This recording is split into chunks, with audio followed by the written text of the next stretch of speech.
What if I told you that the very thing you crave most, love, closeness, intimacy, may also be the very thing that keeps breaking your heart, because anxious attachment is not simply a style of loving. It is a relentless pursuit. It's the fear of being left colliding with the hunger to be held, and in that push and pull, heartbreak becomes almost inevitable. You see, anxious lovers live on the edge of abandonment. They hear distance where there is silence. They sense rejection in the smallest pause. They experience love as something fragile, always at risk of slipping away, and so they hold tighter, they call more often. They question, they analyze, they overgive, and ironically, in trying to secure love, they sometimes suffocate it. But let's be clear, anxious attachment does not mean you are broken. It means, once upon a time, you learned that love was inconsistent, that the people you relied on were not always reliable, that safety was conditional, and so now, your nervous system does not wait. It anticipates. It braces itself for loss before love even has a chance to land. This is why heartbreak feels so devastating for the anxiously attached. The pain is not only about this person leaving. It reopens the wound of all the times love felt uncertain, unstable, or unsafe. And yet, here is the paradox. The anxious heart is profoundly capable of love.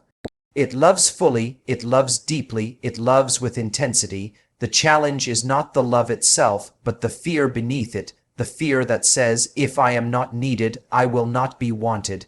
If I am not perfect, I will not be chosen. So, how do we move beyond the heartbreak cycle?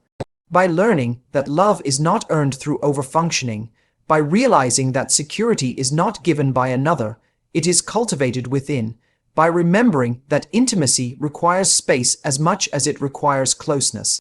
Anxious attachment leads to heartbreak when it rules us unconsciously, but when we recognize it, when we name it, when we soothe it, we begin to love differently. We begin to love without gripping so tightly that love slips away. Because in the end, the cure for heartbreak is not more control, it is more trust, trust in yourself, trust in the other, and trust that love, when it is right, does not have to be chased. It arrives and it stays. What makes anxious attachment so powerful and at the same time so painful is the paradox it carries inside. On one hand, it is the yearning for closeness, the longing to be held, the deep desire to feel secure in the arms of another. On the other hand, it is haunted by the persistent fear that this closeness will be taken away, that the moment you lean in, the other will pull back. This paradox creates a cycle where the very thing you desire most is entangled with the very thing you dread most. You want love, but you fear losing it. You crave intimacy, but you expect abandonment. The nervous system becomes a battlefield where longing and fear wrestle with each other endlessly. Anxious attachment makes relationships feel like walking on a tightrope. You are constantly scanning for signals. Was their tone distant? Did they take too long to reply? Did their eyes linger elsewhere? Small moments of uncertainty feel amplified, as though each silence or hesitation confirms the possibility of rejection. The anxious partner then acts in response to this fear, seeking reassurance, clinging tighter, giving more, doing more, anything to soothe the anxiety. Ironically, these behaviors often create pressure, and what was meant to secure closeness ends up pushing the other away. And so, the paradox feeds itself. The more you fear losing love, the more you grip it, and the more fragile it becomes. This paradox is not irrational, it is learned. For many, it originates in early experiences of love that were inconsistent. Maybe comfort was sometimes present, sometimes absent. Maybe affection was conditional, based on achievement, obedience, or mood. Maybe love came with unpredictability, warmth one day, withdrawal the next. The child then internalizes a story. Love is precious, but it is never guaranteed. As adults, that story lives on in the nervous system. When intimacy grows, so does the fear of losing it. The anxious person doesn't just worry about the present partner. They are reliving a much older fear, one that whispers, if I don't hold on tightly, love will disappear. The tragedy of this paradox is that it often creates the very heartbreak it fears. When love is approached with constant anxiety, the relationship becomes burdened with pressure and mistrust. The anxious partner, in their attempt to prevent abandonment, may push their partner into distance. The heartbreak then feels like proof, I was right, love never stays. But in truth, the heartbreak was not proof of unworthiness. It was the inevitable outcome of a fear-driven cycle. Yet within this paradox also lies a hidden truth. The intensity of anxious attachment is not only about fear, it is also about the incredible capacity to love, to feel so deeply, to long so passionately, to care so fiercely is not weakness, it is strength misdirected. When that energy is not governed by fear, it can become the foundation for profound connection. The paradox does not need to define you forever. By learning to soothe your own fear, by trusting that love can endure without constant vigilance, you allow your longing for closeness to exist without being chained to the dread of loss. And in that shift, love transforms from a battlefield into a refuge. Anxious attachment does not mean that someone is damaged or incapable of love. It means that once upon a time, they were forced to learn that love was not steady. Somewhere in their early experiences, affection was inconsistent, attention was conditional, or presence was unpredictable. A child who is naturally wired to seek safety in connection then grows up learning that closeness cannot be trusted fully. The nervous system becomes shaped by this uncertainty. It adapts by constantly scanning, by anticipating absence, by bracing for rejection before it even arrives. What looks like insecurity in adulthood is actually survival wisdom from childhood. The body remembers the ache of waiting for comfort that never came, or the confusion of receiving love one moment and withdrawal the next. As adults, these early lessons manifest as a constant undercurrent of anxiety in relationships.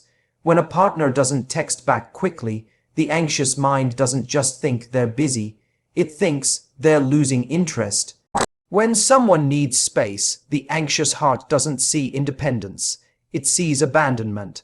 This heightened sensitivity to potential loss is not irrational. It is a learned response, a body and mind prepared for inconsistency. And so the person leans in closer, trying to secure what feels unsafe. They may call more, overanalyze conversations, give too much, or compromise their own needs just to keep the connection alive. All of this comes from a simple, tender hope. If I can love well enough, they won't leave. The tragedy is that the anxious lover often blames themselves for these feelings. They see their longing as neediness, their worry as weakness, their fear as a flaw. But in truth, their patterns are not evidence of being broken. They are evidence of adaptation. They reveal a person who once had to fight for love, and who carries that fight forward into adulthood. And though the strategy may no longer serve them, it was once the very thing that kept them connected. To recognize this is to shift from shame to compassion. Instead of saying, I am too much, the anxious lover can begin to say, I learned to protect myself in the only way I knew. This perspective is liberating. It reframes anxious attachment not as a permanent curse, but as a story that can be rewritten. When someone understands the root of their fear, they can begin to separate the past from the present. They can remind themselves, my partner today is not the caregiver of yesterday. My fear belongs to then, not now. This awareness doesn't erase the anxiety immediately, but it creates a pause, a space where choice becomes possible. Instead of reacting with panic, the anxious lover can practice responding with trust. Instead of gripping, they can learn to let love breathe. Ultimately, anxious attachment is not a sign of being unworthy of love. It is a sign of having loved deeply in the face of uncertainty. It is proof of resilience, and when the anxious person learns to soothe the fear beneath their longing, they unlock the possibility of a love that is not ruled by old wounds, but nourished by new trust. Heartbreak for someone with anxious attachment is rarely just about the person who left. It feels like the collapse of something much larger, because every breakup reawakens the original wound. When a partner pulls away, when silence replaces presence, when love slips through the fingers, the pain is multiplied. It is not only about losing this relationship, it is about the echo of all the moments when love once felt uncertain, unstable, or unsafe. The body and mind interpret the loss as confirmation of the deepest fear: I am not enough to be loved consistently. This is why heartbreak often feels unbearable for the anxiously attached. It is not simply grief over one person, it is a lifetime of abandonment being relived in the present. Imagine carrying a backpack filled with old losses, disappointments, and unanswered cries for comfort. Each heartbreak adds weight to the load, but the weight of today is inseparable from the weight of yesterday. So, when a partner ends things, the pain rushes in with an intensity that seems disproportionate to the situation. The person cries not only for what has been lost now, but for every moment in the past when love was uncertain. This is why moving on feels impossible, because the heart is not only healing from one break, it is trying to heal from many. This cycle can be confusing both to the person experiencing it and to those around them. Friends might say, "Why are you still crying over them?" Or "It wasn't even that long of a relationship." But what they don't see is that the heartbreak has a history. For the anxiously attached, the nervous system doesn't measure loss in days or months. It measures it in depth of pain. Every rejection activates the old neural pathways that once kept them alert to absence. Every unanswered message, every door that closes, reminds them of the first doors that closed when they were too young to understand why. The heartbreak also becomes a self-fulfilling prophecy. The anxious lover often fears abandonment so deeply that they adjust their behavior to prevent it. They give more than they have, they silence their needs, they chase after reassurance. Yet these very actions can overwhelm the relationship, creating the distance they feared. When the breakup comes, it feels like confirmation. "See, I was right, people always leave." But in truth, it was not proof of being unworthy. It was the tragic outcome of living inside a fear-driven cycle. And yet, awareness of this cycle opens a door. If heartbreak is amplified because of past wounds, then healing cannot be only about forgetting the ex or moving on quickly. It must also be about addressing the older layers of pain. It means learning to comfort oneself in the ways that were once missing. It means recognizing that the devastation is not evidence of being unlovable, but evidence of how deeply one values connection. With self-awareness, therapy, or even intentional reflection, the cycle can begin to loosen. The next heartbreak does not have to be the collapse of the entire world. It can be grief over a relationship, nothing more, nothing less. In this light, heartbreak becomes less of a curse and more of a teacher. It reveals the places within us that still ache to be held, not by another, but by ourselves. And when those old wounds are soothed, heartbreak may still hurt, but it no longer defines. It becomes an ending, not a life sentence. Anxiously attached people are often seen through the lens of their fear, their clinginess, their constant seeking of reassurance. What is often overlooked is the immense capacity for love that lies beneath these patterns. The anxious lover is not only someone who fears being left, they are also someone who feels with extraordinary depth. Their intensity, their passion, their ability to pour themselves fully into another person is not a weakness but a hidden strength. It is the same sensitivity that makes them vulnerable to fear that also makes them capable of profound connection. To love anxiously is to love wholeheartedly, even recklessly, and while this may cause pain, it is also a reflection of an incredible emotional range. This hidden strength becomes clear when you notice how much effort the anxious partner invests in the relationship. They are attentive, intuitive, often noticing shifts in tone, body language, or mood that others might miss. They anticipate needs, they give generously, and they are willing to fight for the bond. These qualities, when freed from the grip of fear, can become the foundation for extraordinary intimacy. The very energy that once drove them to chase love can be transformed into a force that sustains it. What looks like desperation in one context can look like devotion in another, once it is balanced with self-trust. Yet many anxiously attached people struggle to see this side of themselves. They label their intensity as too much, their sensitivity as weakness, their vulnerability as flaws.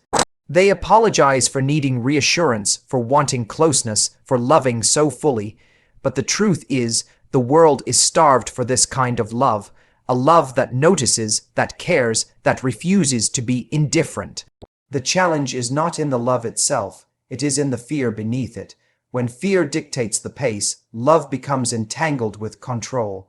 But when fear is soothed, love is free to be expressed as openness, generosity, and connection. The anxious lover has a gift. They are capable of emotional depth that many long for but cannot access. They can create bonds that feel alive, passionate, and real. When they learn to regulate their fear, to remind themselves that closeness does not have to mean loss, their love becomes less about grasping and more about sharing. They can show a partner what it means to be seen, to be valued, to be cherished with full presence. This hidden strength is not only for romantic relationships. It can extend to friendships, family, creativity, and even one's sense of purpose. The ability to feel deeply is also the ability to connect deeply, whether with people, with art, or with life itself. Instead of running from this intensity, the anxious person can learn to channel it into places where it nourishes rather than drains. In the end, the anxious heart is not a burden, it is a treasure. It is a reminder that to love is to risk, and to risk is to be alive. When that heart learns to trust itself, it no longer begs for scraps of affection. It becomes a source of warmth, of depth, of connection that is rare and invaluable. The very qualities once seen as weaknesses are revealed as strengths, waiting to be embraced. Breaking the cycle of anxious attachment is not about learning how to hold tighter to love, but about learning how to let go of the constant grip. At the heart of anxious attachment is the belief that if you do not control, if you do not chase, if you do not constantly prove your worth, love will disappear. This belief keeps people trapped in a loop of overfunction, in texting too often, apologizing too quickly, sacrificing their own needs, because deep down they fear that if they stop, the other person will walk away. Yet this effort to control love is what often pushes it away. Love cannot breathe under the weight of constant vigilance. To truly experience intimacy, the anxious lover must learn to replace control with trust. Trust does not mean blind faith in others. It begins with trust in oneself. It means believing that you are worthy of love even when you are not perfect, even when you are not doing anything to earn it. It means believing that you can survive if someone leaves, that their departure does not define your worth. This shift in perspective is profound because it takes the power away from fear. When you trust yourself, you stop needing to chase every sign of reassurance. You stop interpreting distance as rejection. You begin to understand that closeness is meaningful only when it is chosen freely, not when it is forced. Cultivating this kind of trust requires practice. It means pausing when the old impulse to text 10 times in a row arises. It means sitting with the discomfort of not knowing what your partner is thinking and reminding yourself that uncertainty does not equal abandonment. It means noticing when you are about to bend yourself out of shape just to keep the peace and choosing instead to stand in your truth. These small acts of self-trust build a new foundation. They teach your nervous system that you are safe even without constant reassurance. Over time, the panic softens and space opens up for genuine intimacy. When an anxious person learns to let go of control, love becomes lighter. It becomes less about proving and more about being. The relationship is no longer a battlefield of fear, but a partnership of trust. Paradoxically, the very thing that anxious lovers fear, that letting go will lead to loss, becomes the path to deeper connection. Because love, when it is secure, does not need to be chased, it arrives and it stays. Breaking the cycle does not mean eliminating fear entirely. It means not letting fear run the show. It means allowing vulnerability without letting it spiral into panic. It means knowing that you are enough, and that the right kind of love will not vanish simply because you stop clinging to it. In this way, the anxious lover transforms their relationships, not by holding tighter, but by learning to open their hands, and in that openness,